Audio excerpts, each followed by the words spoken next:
Scott Golden, Golden Opportunities Coaching here on the YouTube channel, and we're going to talk now about reasons that you're single and it might be better to stay that way, or reasons you're single and the things you can discover while you are. If you're new here, like, subscribe, comment below if you're interested in a certain audio being made for you. We can usually do that within a couple of days and get that out for you. So there's relationship coaching is a big part of what I do. And there's a propensity in society to define oneself by relationship status, and really makes me want to headbutt a brick wall, because just because you have a relationship doesn't mean you're happy, and just because you're in a relationship doesn't mean it's the right one for you. And there will be times in your life, as you discover who you are, as you begin to grow in other directions, that being single might be the best thing for you. And so we're going to run through, there's about 4 to 6 of these that we're going to run through that are times when you're single, and reasons you might be single, and some of the positive and negative aspects of that process. That's what we're going to do during this audio. And so if you don't know who you are, or if who you were in your most recent relationship wasn't working for you, most often, especially in abusive relationships or in relationships where manipulation and control are major issues, we'll lose who we are. I don't know how many times, I'd say at least 40% of the relationship coaching clients I work with, they say, I lost interest in this thing, but the minute that she was at the door, he was at the door, I really wanted to do this again. Or, I always wanted to go to school, go back to college, but he wasn't supportive. I always wanted to start a band, but she wanted all my time. When you don't know who you are or who you want to become during the next phase of your life, and some people have different beliefs that phases are determined by length of time. So we go through a phase every decade, or we go through a phase every half decade. Other people believe that phases are based on where we are in life. So there's the college phase, there's the high school phase, there's the phase of finding ourselves in our 20s, followed by, most common, the need to settle down in our 30s, and then the need to go through divorce or have a midlife crisis in our 40s. I actually heard one person say one time the average person doesn't really find themselves till between 35 and 50. And so, and I found that really interesting, because it's like, well, that means the decisions we're making before then are really uncomfortable and can be counterproductive. So certainly, if you're in the phase of redefining yourself, reinventing yourself, or finding yourself for the first time, or for the first time in a while, it's probably better if you're single, because if you don't know who you are and you enter into a relationship, it's like, hey, what if this person isn't attractive to me once I've found myself, once I figured out who I am and who I'm going to be for the next little while. And just an aside, if you think the person you are when you're in high school and the person you are on your deathbed are going to be anything similar to each other, the chances of that happening are about 5%.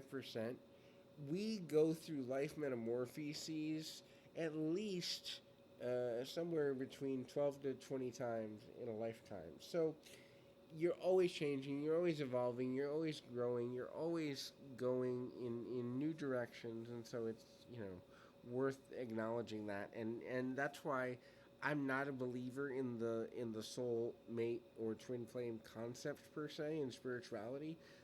One of the main reasons for that is that what your soul or spirit or the essence of your being, as well as the more practical side, your emotional state, your personal goals, professional goals, family goals, they change based on where you are. So the idea that there's only one person out of 7 billion that can fulfill your needs romantically or relationally is just silly and foolish. Now, I do believe in soul-related connections, which is something a little different. These are people that I consider part of your tribe, and they identify with you and they do so pretty quickly. And so if someone's part of your tribe, you'll know it during your first few conversations.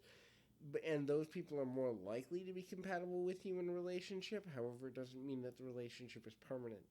If you treat, and this is just it's a pro tip from working with so many people, if you treat every relationship in your life as the end of the beginning and the beginning of the end, in other words, there's newness here, but it could all end tomorrow. I think we get more out of relationships under that philosophy. The reason being is if we go, there's new things to be had here. That means we stay present moment minded and we stay in joy. But it could all end tomorrow. That means we appreciate the person, and that's an interesting juxtaposed to be in. But the people that are in it are usually, in my experience, and I've had experience with about somewhere around 5 to 7% of couples I've worked with over the years who do have that worldview, and those are the worldviews of lasting relationships in my experience. The folks who teeter on that, there's new things to do here, but if it ended tomorrow, there's nothing left unsaid between us. So that's an interesting thing. If you don't know who you are, being in a relationship probably not a good idea. So the next thing is your standards are not in alignment with a large group of people. I don't believe that people can have standards that are too high. I do believe that people can have standards that are too narrow. I also believe that people can often have standards that are too low, or more commonly, standards that lower as you get emotionally attached to a person. So standards that are too high, I don't believe in them because, look, if what you want, if what's going to make you happy is a person who earns a certain amount of money and looks a certain way and lives a certain way and has this level of independence and has these interests, and that's the only way that a relationship is worth your time and investment, yes, you might be a little narrow-minded. I think you might be cutting yourself out of something. However, it's better to hold your standards and remain single for an extended period of time than it is to get into a relationship, play with another person's emotions, and then, suddenly find out, like, hey, I'm not that into this person anymore. It lasted for some months, or it lasted for a year, or whatever that is. But you know what? I don't want this anymore. Then they're emotionally attached, and you're gonna knowingly hurt someone, whether you meant to or not, and it's ugly and it's no fun, and it's really, really just uncomfortable. Um, so if you are being told your standards are too high, ignore that. You might want to reevaluate them and go, what's the likelihood that I'm going to find what I need? What's the likelihood that I'm going to find a person who fits these standards? And if a relationship becomes a higher priority for you, then you change them to something you're still comfortable with but might be a little looser. But never let someone else tell you your standards are too high. Because settling for the sake of just having a social normalcy, it doesn't work out well in the long run. So the big one, the huge one, the biggest thing I see, and this is where I'm going to become unpopular in the self development, self help, spiritual community, and I'm okay with that. I'm okay with being unpopular. If you're not over someone from your past, you shouldn't be dating. You shouldn't be in a relationship if you're not over somebody. And the reason I say this is two things. Number one, it's unfair to the person, right? They're in the shadow of playing with of playing to an audience that they can't even see, and they're playing to the shadow of the person that they've never met. They don't know your history, they don't know your experience. And if that means you have to stay single for several months or even several years, then do so because you want to be authentic in the relationships you do have.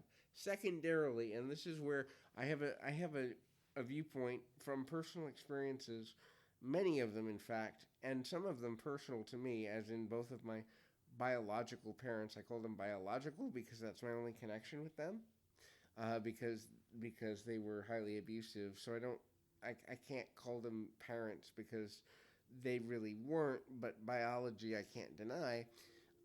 Both of them went through life experiences in interpersonal and romantic relationships, one a betrayal and one a death, that fundamentally changed who they were and changed how they saw the world.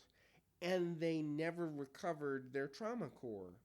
Um, what I mean, and if you're not familiar with trauma core, please go back and listen to the videos that I've done on trauma core because I think it's really, really valuable.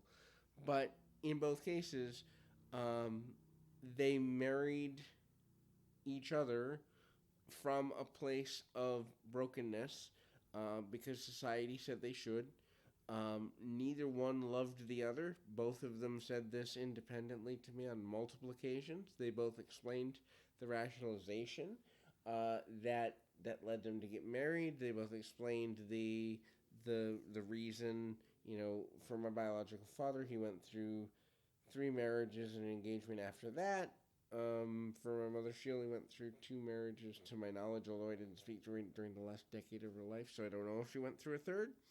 But suffice to say, they never recovered, and it turned them into abusers because they never recovered. Their view of love was altered.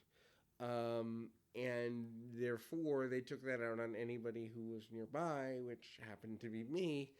And I believe that if they had ignored the social expectation to remarry or to get involved in other relationships and just stayed focused on themselves, number one, I believe they might have been able to heal.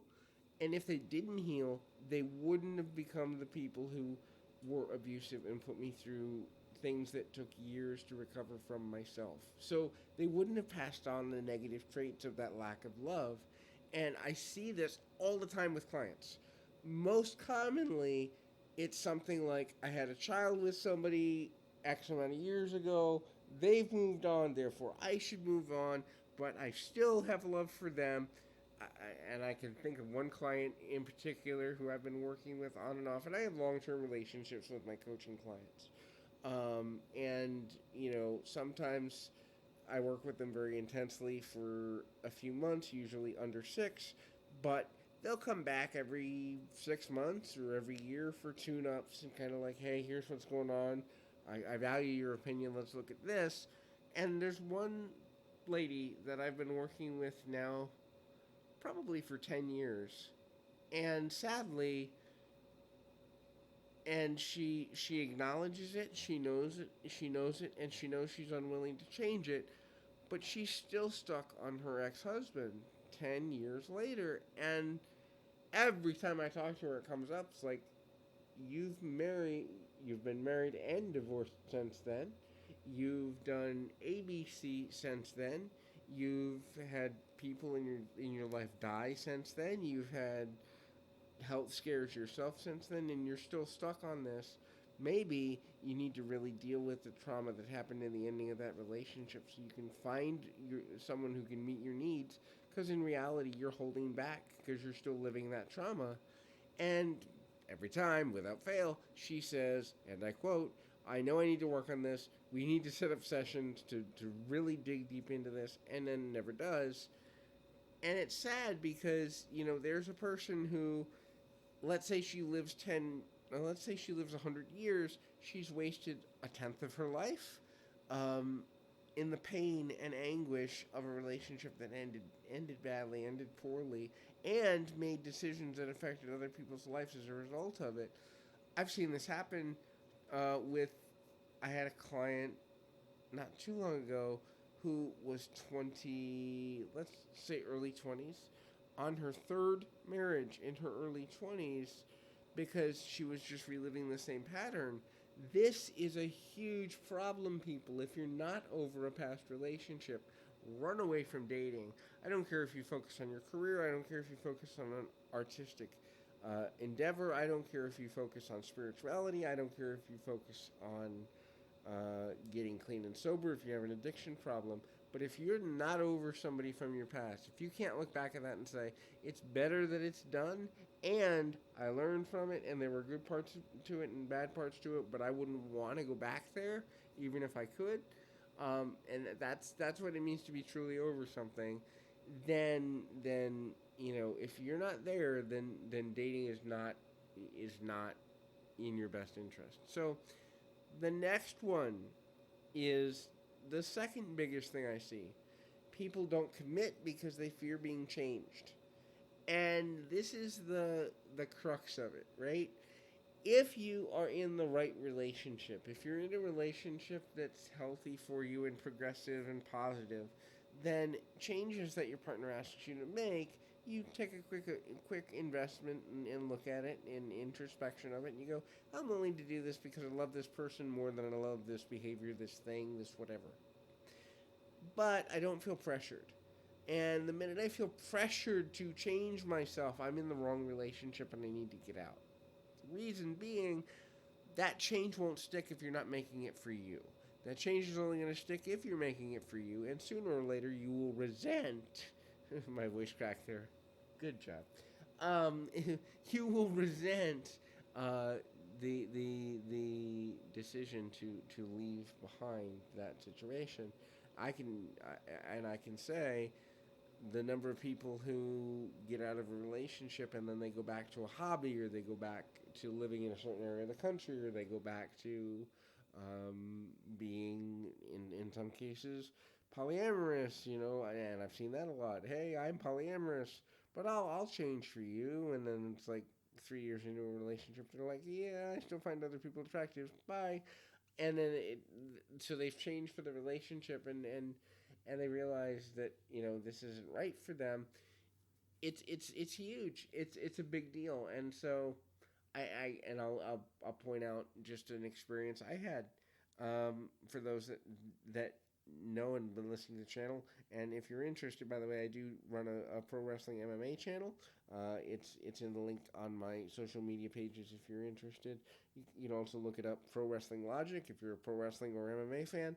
In any event, I did broadcasting there for a dozen years, and I got into a relationship in the mid 2000s with a person who had a child, and I loved her and I loved her daughter. And she said to me, "If you," she did the "If you love me, you will," and she said, "If you love me, you'll get off the road." And at the time, I really did make this a priority, and I said, "Okay, that makes sense to me." And the relationship lasted another 6 months. When it ended, I went back on the road, but it was never the same, because I had ingrained in my brain that in order to be in a healthy relationship, when I got into a healthy relationship, I would have to leave the road again. And I did for the next relationships that followed. And I didn't realize until the last year of my life, while I was laid up in a nursing facility, that have I was never the same after making that decision to leave in the first place. And so there's a part of me that wants to go on the road for motivational speaking. There's a part of me that wants to go back on the road for broadcasting. And I know now that I will never leave that part of the dream of my life behind for a relationship again. If someone wants me to do that, I will tell them to kindly headbutt a brick wall and be on my way, because it's part of who I am. So people often stay single because they fear being changed. And the truth is, if it's a healthy relationship, the person won't change you without you feeling like it's a good idea and being at peace with it. And truthfully, that's another aspect, is any changes you make, you will have personal peace within. There's a couple more things here I want to go over real quick, and that is having a relationship. Many people stay single because having a relationship isn't a priority. Um, that's the situation that many clients find themselves in. And then what happens is social pressure from family and friends causes them to go out dating again just to be socially normal, whatever the heck that is. And then it's like, wait a minute, this doesn't fit with where I was going. And so they get involved in relationships that don't last, or they get involved in relationships they don't put time into, and it gets chaotic and unfriendly and uncomfortable. Um, you know, my personal I'm six figures in debt right now, and I'm not. I don't say that proudly. I say that with shame, but I trusted the medical system, and that's where it led me. So I don't. Relationship for me personally is not a priority until I get that cleared. And so that means I'm not putting myself out there right now because I don't think it's fair to put myself out there when I have that in front of me. And other people say, "Oh, you only live once. You have to do this." You have to make a decision on what is priority for you and stick to that decision. Always give yourself reason for reinvestment. Some people they have young kids and dating isn't a priority. Some people are career minded and relationship isn't a priority. Some people are spiritually minded and their relationship with a higher power is their priority and relationships are not. But you have to do your priority portfolio. Don't ever change it for someone else unless you have peace about doing so. If you do, you'll regret it in the long run. The last one is the freedom of choice. Remember, with all things, we can choose to be single, we can choose to be coupled, we can choose to be parents, we can choose to not. And biology doesn't make you a parent; it just makes you biologically part of the mating process. So you can choose to be employed, you can choose to go to school, you can choose no matter where you are in the world, there is the freedom of choice. Now, people say, "Oh, well, there's countries, third world countries, where there are no choices." Nope, there's still choice. There's just consequences that most people don't want as a result of those choices. But there's always choice as long as you're alive. Sometimes it's just the cost of the consequence is not something that we want, and the misnomer that there are places in the world where we don't have freedom of choice is a misnomer that needs to be dispelled. Now, are there situations where making the quote right or wrong choice or progressive or destructive choice will lead to death? Yes, there are. Are there people who are willing to die for their freedom of choice? Yes, there are. Is there a vast majority of people who are not willing to do so? Yes, there are. However, there's never a point in your life at all where you don't have freedom of choice. It's just a matter of, especially in being single, do I choose to be single? Some people are not relationship minded and it works for them to have friends with benefit situations. Other people are so career based that having a partner, the type of partner that would work is very narrow. Regardless of your reason, if you're single, look at the reasons why. Look at the commitment you're willing to make in building a new relationship, and then assess: is this something I want to change about myself? If the answer naturally comes forward in your instincts and your intuition, no, I don't want to change this, then don't listen to what other people say because they're not living your life. They're not living your experience. Take advice. In other words, hear them, but don't allow them to make your decisions for you. Negative relationships, abusive relationships, and all that would be so reduced if people would just follow their gut a little more often. In any event, I encourage you to keep your feet on the ground, your mind in the moment. Until next time, everybody.